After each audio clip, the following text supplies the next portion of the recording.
Selamat malam Bapak Ibu. Bersyukur untuk malam ini kita kembali berkumpul. Kita akan mengadakan ibadah untuk persekutuan kita pada malam hari ini. Bapak Ibu, malam hari ini kita akan mengadakan khobar pada kelompok masing-masing. Mari kita persiapkan diri kita. Kita mohon Tuhan memimpin agar ibadah kita pada malam hari ini bisa berjalan dengan lancar. Mari kita masuk ke dalam doa terlebih dahulu.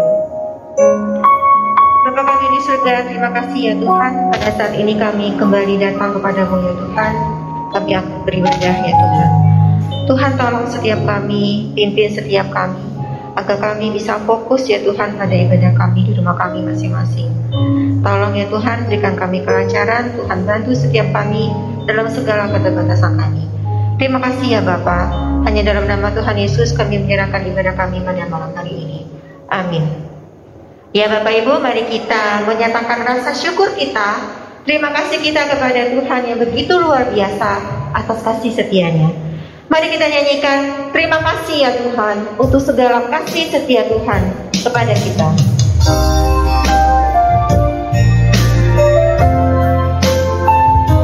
Terima kasih Tuhan untuk kasih setiamu yang Ku alami dalam hidup. Terima kasih Tuhan untuk kasih setiamu yang Ku alami dalam hidupku. Terima kasih Yesus untuk kebaikanmu sepanjang hidupku. Kita nyanyikan sekali lagi. Terima kasih Tuhan. Terima kasih Tuhan untuk kasih setiamu yang Ku alami dalam hidupku. Terima kasih Yesus untuk kebaikanmu sepanjang hidupku. Katakan terima kasih Yesus.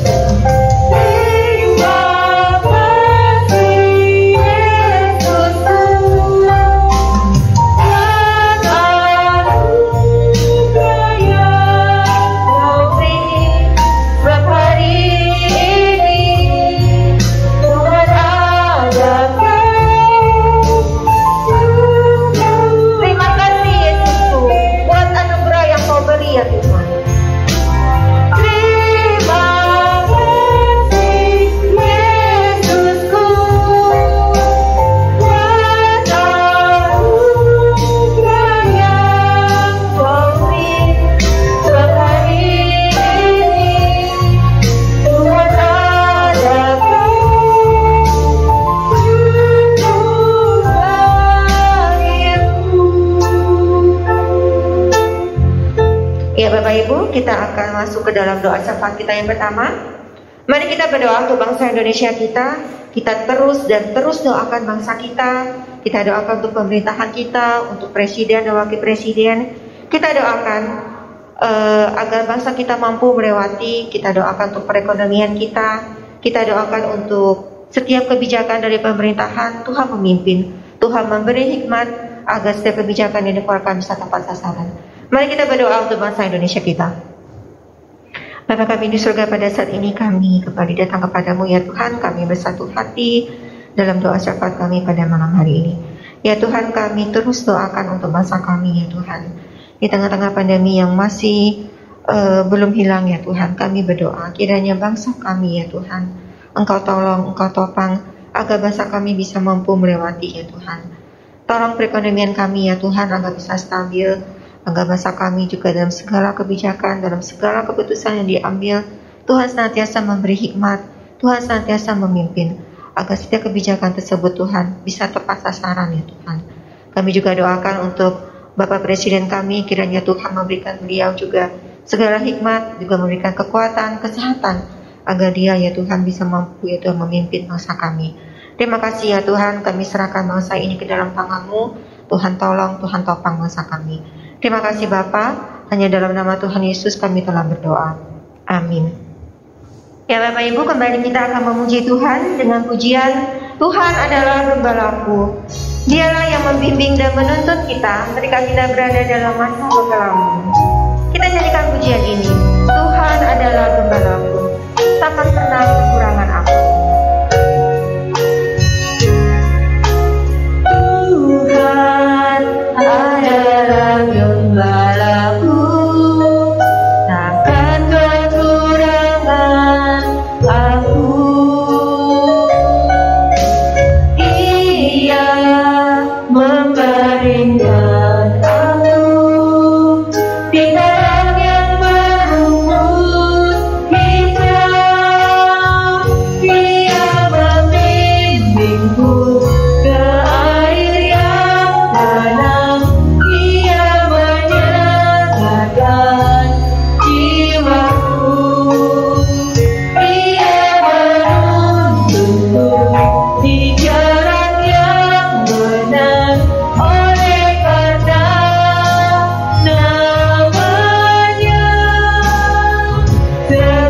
Ya Bapak Ibu, pokok doa syafaat kita yang kedua.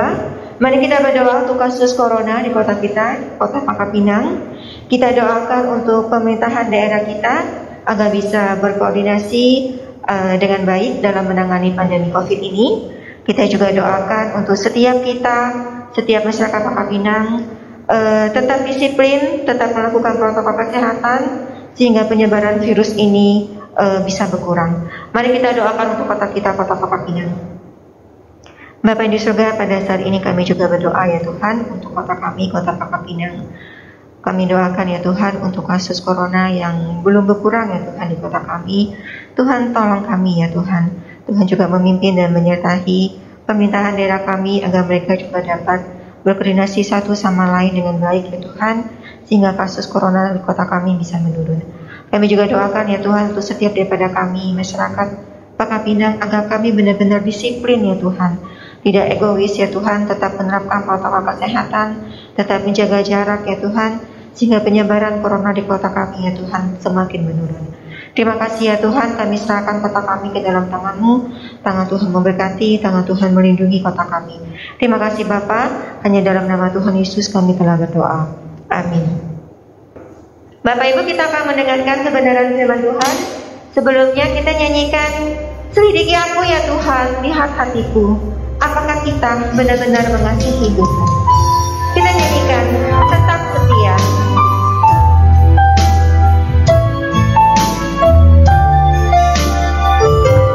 Selidiki aku ya Tuhan, lihat hatiku. Selidiki aku, lihat hatiku, apakah ku sungguh mengasihimu, Yesus, Kau yang Maha Tahu dan menilai hidupku, tak ada yang tersembunyi bagimu. Kita nyanyikan sekali lagi. Selidiki aku, lihat hatiku, apakah ku sungguh mengasihimu, Yesus, Kau yang Maha Tahu dan menilai hidupku, tak ada yang tersembunyi bagimu. Tak terlihat kebaikan-Mu yang tak pernah menghimpit hidupku. Ku berdoa supaya Kau dapati aku tetap melihat kebaikan-Mu ya Tuhan. Tak melihat kebaikan-Mu yang tak pernah menghimpit hidupku. Ku berdoa supaya Kau dapati aku tenang setia. Kau dapati aku tetap setia. Ya Bapak Ibu, kita akan masuk dalam pembahasan program kita. Saudara sekalian, mari kita berdoa. Tuhan Bapa kami di surga, kami bersyukur ya Tuhan, saat ini kami akan merenungkan firman-Mu, membahasnya di dalam pertemuan kobar kami. Kiranya Kau menolong kami ya Tuhan, berikan kami hikmat, dan juga ketika pembahasan nanti biarlah Kau memimpin dan menyertai supaya kami mengerti firman-Mu ya Tuhan. Terima kasih Tuhan, kami berdoa di dalam nama Yesus. Amin. Saudara, pada pertemuan yang lalu kita sudah membahas mengenai kerajaan Allah yang dijanjikan. Kali ini kita akan membahas di dalam kerajaan bayang-bayang, kerajaan yang sudah digenapi tetapi masih di dalam bayang-bayang, saudara, belum digenapi sepenuhnya. Ya, jadi perjanjian janji yang Allah nyatakan kepada Abraham itu tidak digenapi segera. Masih lama sekali sampai Allah menggenapi janjinya. Tetapi sebelum janji kerajaan itu digenapi, Tuhan sudah memberikan satu pengalaman kerajaan kepada keturunan Abraham, yaitu umat Israel. Nah, kerajaan ini bukan penggenapan janji itu sendiri sebetulnya, tetapi juga bukan tanpa arti, saudara. Ya, sejarah kerajaan Israel itu menjadi bayang-bayang kerajaan Allah yang sesungguhnya, yang memberikan bukti bahwa kerajaan yang telah hadir dalam Yesus Kristus adalah benar kerajaan Allah yang digenapi. Ya, di dalam pembahasan yang lalu kita sudah melihat tambahan satu unsur, saudara, ya, dari 3 unsur menjadi 4 unsur. Yang keempat itu adalah raja dari Allah. Nah, saudara, kita sudah membahas unsur umat Allah dan umat Allah dan pemerintah serta berkat Allah, dan kali ini kita akan membahas 2 unsur lainnya. Tempat kediaman Allah. Setelah dibebaskan dari perbudakan Mesir, hal pertama yang dilakukan umat Israel adalah menghadap hadirat Allah di Sinai, di Gunung Horeb, saudara. Di sana Tuhan mengikat perjanjian dengan Israel dan memberikan hukum Taurat yang menjadi syarat perjanjian, ya, sebagaimana layaknya sebuah perjanjian, kedua belah pihak wajib mematuhi syarat-syarat perjanjian itu, begitu ya. Apabila syarat-syarat itu tidak dipenuhi, maka perjanjian itu batal atau tidak berlaku lagi. Keluarga Israel, kedua keluarga Yakub yang pada waktu mulai menetap di Mesir itu hanya ada 70 juta jiwa, saudara, ada anak, menantu dan cucu. Sekarang sudah setelah 400 tahun sudah menjadi satu bangsa dengan 12 suku dan berjumlah jutaan jiwa, ya. Dan perjanjian dan hukum itu, dengan perjanjian dan hukum itu mereka menjadi umat Allah dan Allah menjadi Allah mereka, ya. Jadi mereka berada di bawah pemerintahan Allah. Pemerintahan Allah tidak cukup hanya diwujudkan dengan hukum Allah saja, maka Tuhan kemudian memerintahkan pembangunan kemah suci yang menjadi perwujudan kehadiran Allah di tengah-tengah mereka. Itu menyatakan pemerintahan Allah dan supaya bangsa Israel juga dapat menikmati berkat Allah. Pola kerajaan Allah sudah mulai terwujud, saudara, dengan adanya ketiga unsur ini, saudara, 2 unsur, ya. Tetapi sampai titik itu, Israel hanyalah satu bangsa tanpa negeri. Mereka tidak punya tanah untuk tempat kediaman mereka, ya. Unsur ketiga ini belum ada, saudara, ya. Namun demikian mereka sudah dalam perjalanan menuju tanah itu, tanah perjanjian, yaitu Kanaan. Nah, selama perjalanan bangsa ini terus-menerus diperlengkapi, semakin teratur, rapi, terorganisir, begitu ya. Ketika mereka sudah mau masuk ke Kanaan, maka Tuhan menyuruh Musa untuk menghitung jumlah seluruh orang Israel yang sanggup berperang, ya, yang usia 20 tahun ke atas.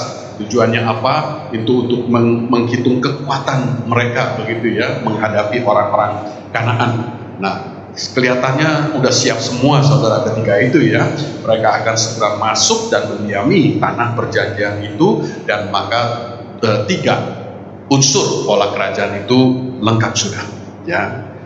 Tetapi, saudara, ternyata masalah muncul, ya. Muncul ketika Musa mengutus 12 orang pengintai masuk ke Kanaan untuk melihat negeri itu, untuk mengintai negeri itu, begitu ya. Kemudian mereka setelah 40 hari mereka pulang dan membawa hasil dari negeri itu. Saudara, memang hasil negeri itu baik sekali, begitu ya. Buah-buahannya baik, semua baik. Dikatakan tanah itu penuh susu dan madunya, begitu ya. Jadi tanah itu memang sangat baik, gitu ya. Tetapi ada kabar yang tidak baik juga, karena mereka bilang penduduk negeri itu kuat-kuat, gagah perkasa, dan kota mereka berkubu, berbenteng, ya, dan bentengnya itu juga kuat, begitu ya. Jadi mereka pengintai itu mengatakan tidak mungkin Israel bisa mengalahkan mereka, maka sudah kita pulang aja, begitu ya. Seperti biasa, saudara, ketika mereka menghadapi suatu rintangan, mereka akan menyalahkan Musa. Ya, Musa sebenarnya kambing hitam, saudara. Yang mereka salahkan itu Tuhan. Kenapa Tuhan membawa mereka keluar dari Mesir? Mereka katakan lebih baik kami tinggal di Mesir saja. Ngapain Tuhan bawa keluar dari Mesir supaya kami mati di Kanaan, gitu ya, menghadapi orang-orang Kanaan yang begitu hebat, gitu ya. Saudara, itu ada 10 orang, tetapi ada 2 orang pengintai yang berbeda pendapat, yaitu Yosua dan Kaleb. Mereka berdua percaya kepada janji Tuhan. Mereka juga melihat, saudara, orang-orang Kanaan yang perkasa, tetapi mereka percaya kepada janji Tuhan bahwa Tuhan akan memberikan tanah itu, maka Tuhan akan menghalau bangsa-bangsa yang kuat itu, begitu ya. Nah, maka Yosua dan Kaleb mendesak, ayo jangan takut ya, sebab mereka akan kita telan habis. Yang melindungi mereka sudah tidak ada, sudah pergi. Tuhan menyertai kita ya, maka jangan takut kepada mereka. Tetapi saudara, orang-orang Israel itu bahkan kemudian menghasut dan seluruh bangsa Israel kemudian ingin membunuh kedua orang itu, ingin membunuh Yosua dan Kaleb, gitu ya. Saudara, ketidakpercayaan Israel ini itu adalah kedegilan, ketegaran hati yang tidak masuk akal. Karena mereka telah banyak melihat apa kuasa Allah yang begitu hebat, yang spektakuler, gitu ya. Mulai di Mesir, mereka melihat 10 tulah yang luar biasa, yang sesungguhnya mengalahkan dewa-dewa Mesir. Dan Tuhan sedang menunjukkan bahwa Dia Allah yang maha kuasa, yang Allah adalah Tuhan yang sesungguhnya, begitu ya. Dewa-dewa Mesir itu dewa abal-abal, mereka tidak bisa apa-apa, mereka dewa yang mati, begitu ya. Jadi mereka sudah melihat itu, mereka sudah lihat bagaimana laut Teberau terbelah sehingga mereka bisa menyeberanginya di tanah yang kering. Itu semua peristiwa yang luar biasa. Belum lagi makanan, minuman yang selalu mencukupi kebutuhan mereka selama perjalanan mereka, saudara. Saudara, semua yang mereka lihat itu ternyata tidak membuat mereka percaya kepada Tuhan, ya. Nah, saudara, akibat ketidakpercayaan mereka dan akibat mereka menolak untuk masuk ke tanah perjanjian itu, kalau mereka tidak masuk ke tanah itu berarti mereka tidak punya tanah dan tidak terjadi unsur kerajaan, gitu ya, saudara ya. Maka kemudian Tuhan menghukum mereka. Angkatan yang menolak itu tidak boleh masuk Kanaan, dan mereka harus menunggu 40 tahun kemudian baru angkatan yang baru, generasi yang baru itu boleh masuk ke sana, ya, sampai semua angkatan yang memberontak itu mati binasa di padang gurun. Saudara, kemudian kita melihat di dalam kitab Ulangan, ya, generasi baru yang diizinkan masuk ke Kanaan akhirnya sudah siap, saudara. Setelah 40 tahun mereka sudah mengembara, berputar-putar di padang gurun. Sekarang mereka sudah tiba di mulut Kanaan, di daratan Moab, di dataran Moab, di seberang Sungai Yordan. Mereka tinggal menyeberang di Sungai Yordan, maka mereka akan masuk ke tanah Kanaan.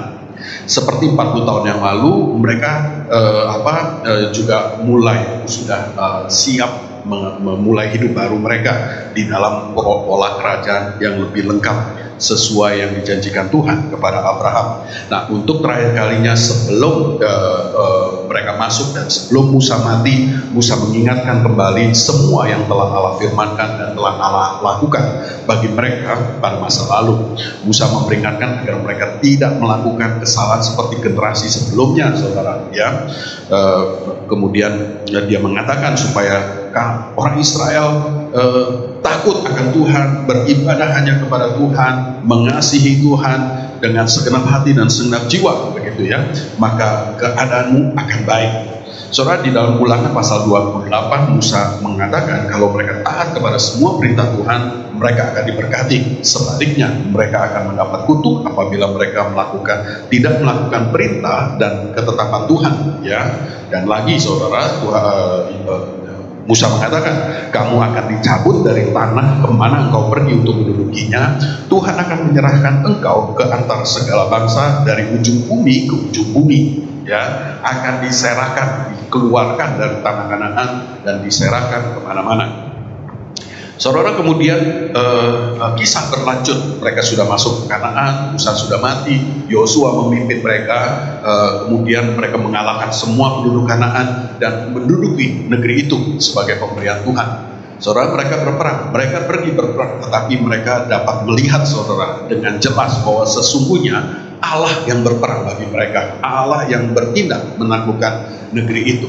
Saudara, sebetulnya kalau saja generasi pendahulu itu percaya begitu ya, maka mereka sudah akan menikmati tanah itu, karena sebetulnya apa yang mereka takutkan bahwa mereka akan dibinasakan itu tidak akan terjadi, saudara. Ya, nah saudara, kita melihat bahwa kemudian bangsa-bangsa Kanaan itu dibinasakan. ya semua dibinasakan, dimusnahkan. Memang masih ada yang belum, saudara, tetapi banyak suku-suku di sana itu kemudian dibinasakan.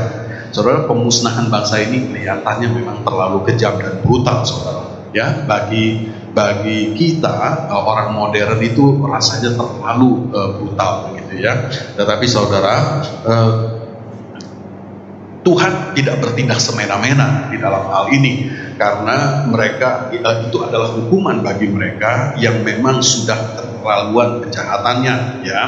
Nah, di dalam keadilannya yang sempurna, Allah tidak akan membiarkan kejahatan orang-orang itu tanpa hukuman, karena mereka sudah bukan hanya menyembah berhala, tetapi mereka mengorbankan anaknya sendiri, saudara, di dalam penyembahan itu, ya. Dan mereka juga melakukan segala perbuatan yang amoral, ya.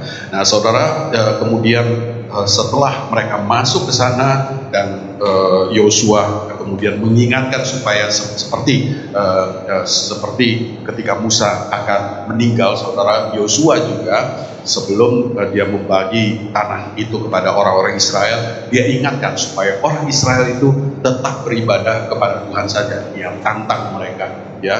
Dan saudara, tetapi kemudian setelah Yosua mati dan juga generasi yang semakin menua itu kemudian mati, muncul generasi baru. Nah, mereka generasi baru ini mulai sedikit demi sedikit meninggalkan Tuhan, ya. Nah, saudara, kita melihat, saudara, bahwa ketika mereka sudah ada di tanah Kanaan, kerajaan Allah itu sudah terwujud, ya, karena di sana ada umat Allah yang berada di tempat berada di bawah dan di tempat kediaman Allah, yaitu tanah perjanjian, dan di bawah pemerintahan Allah, dan mereka menikmati berkat Allah, ya.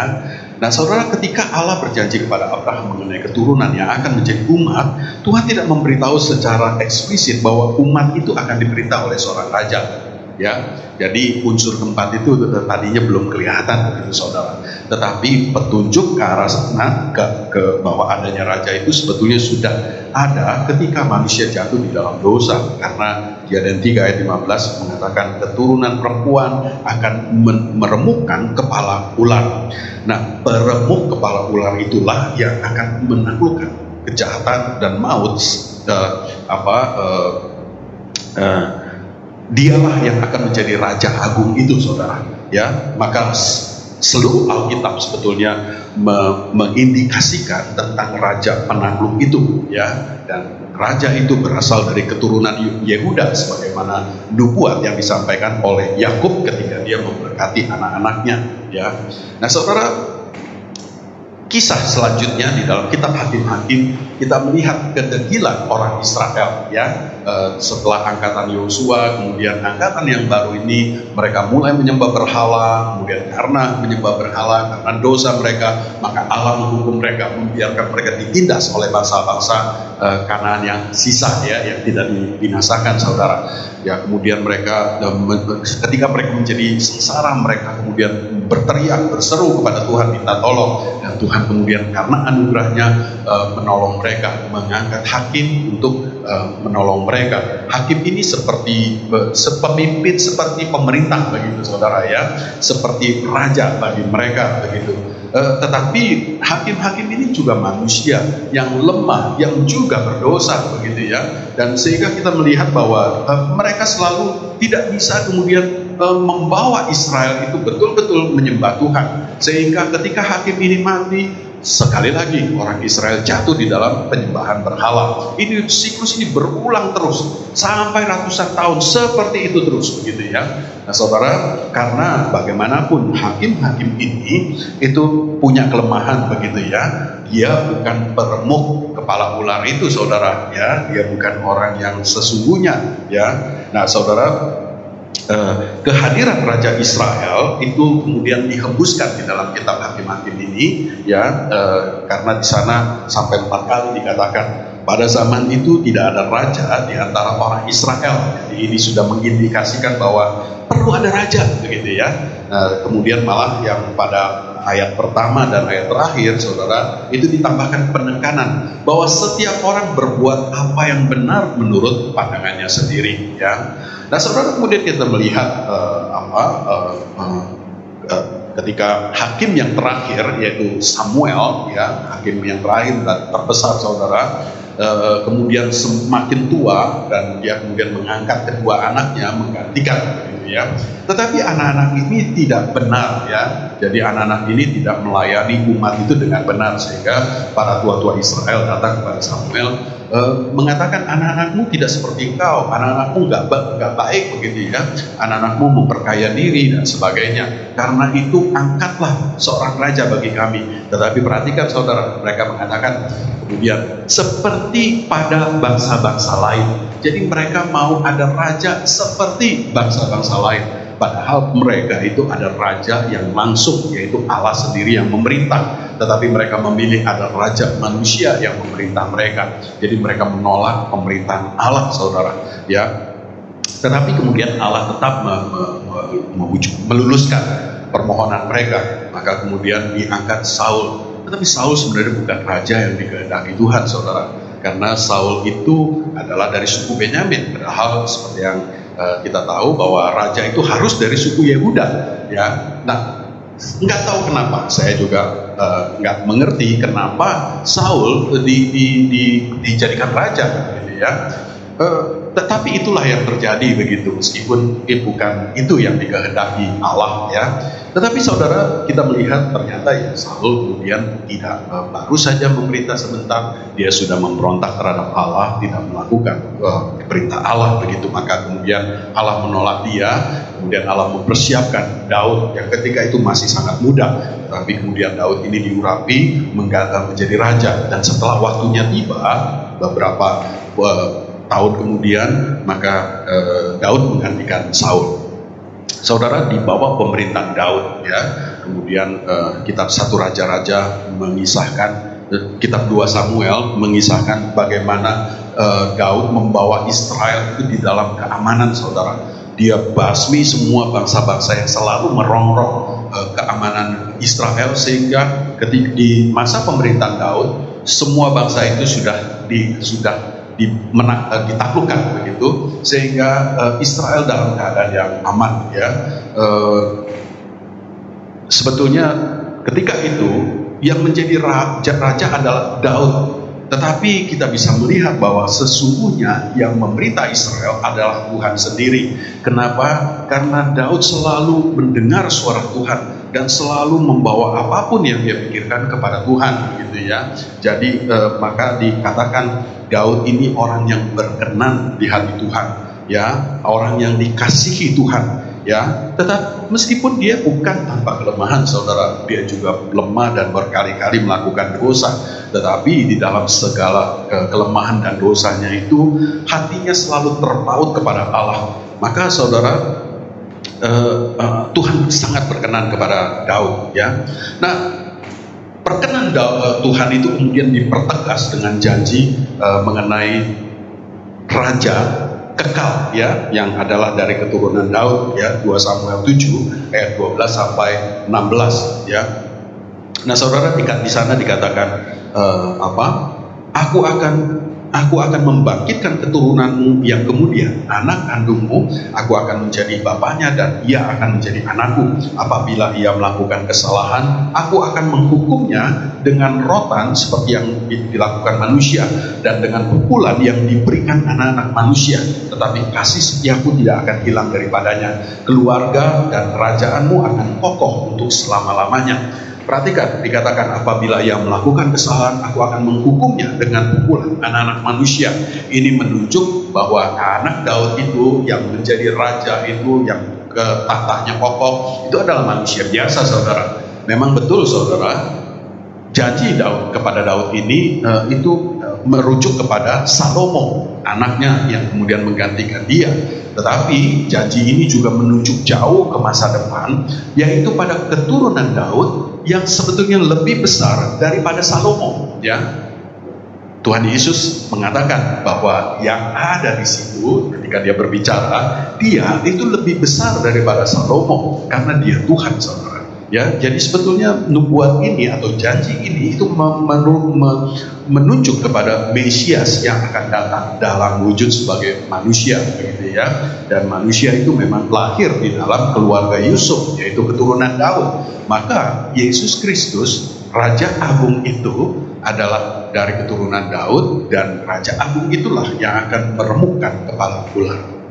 Saudara, keamanan dan ketentraman Israel ini di masa Daud kemudian menjadi modal bagi Raja Salomo ketika membangun kerajaannya. Saudara, maka dengan keamanan, dengan hikmat yang dia miliki karena diberi karunia dari Tuhan, begitu ya, maka Salomo berhasil membawa kerajaan Israel pada puncak kejayaannya.